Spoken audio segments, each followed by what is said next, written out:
Okay, so our focusing question is how did texts inspired by World War One illuminate attitudes toward the war? We know that we've been actually going over this question for quite a while now, so we have basically the information that we need, and we can answer that question right off the bat, right?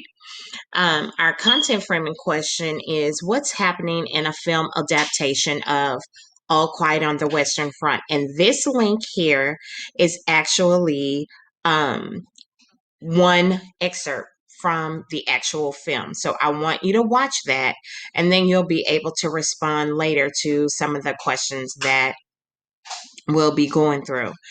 Okay, so this week we'll analyze and evaluate a film adaptation of our novel to gauge if it stays faithful to the novel's attitude towards the war. So that is what we're going to do. We're going to look at this film here, click the link,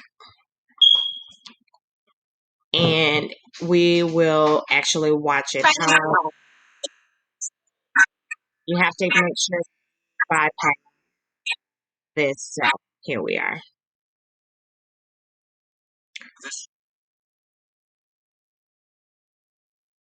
So I just wanted to show you that this is the film, and I want you to actually look at the film, just the first minute and a half of it, and then we'll watch the rest of it later, okay?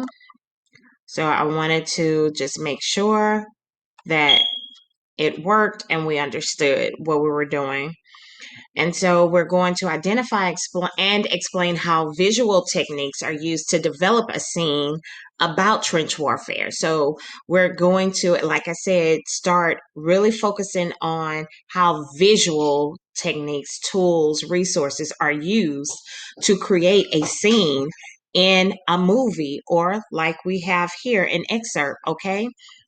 Such as using close-up shots, middle shots, things like this. But you'll learn about them in our from our handout 21A that's going to be used in our Learn section of our assignments today. And then what we're going to do is we're going to respond via discussion board to the following questions. What was interesting about creating a drawing of the paragraph or the actual page of 101? And then you're going to write what was challenging. So you're going to respond to both questions in a complete sentence using capital letters and punctuation.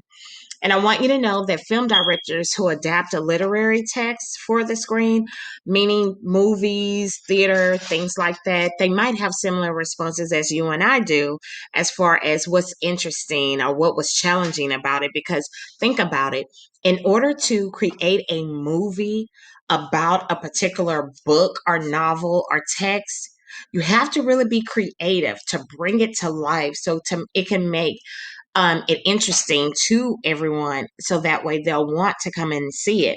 But then sometimes, because of the fact that they create a picture for it or about or novel about it, I'm sorry, it's because of the fact that they create a film about the novel, sometimes it loses its meaning, or sometimes they over exaggerate or leave stuff out. So when you read the book and you're like, oh yes, I've read the book first and now let me watch the film or the movie about it, you're like, oh, they skipped that part, or that wasn't in the book. So you kind of can compare and contrast and see what's actually happening, and is it really staying true to what the novel is saying. So that's what we're going to be doing here, okay? And so I just want you to make sure that you read page 101, create that sketch, and then I want you to look at the excerpt that I provided, the link, so that way we'll be able to compare both pieces, okay? All right.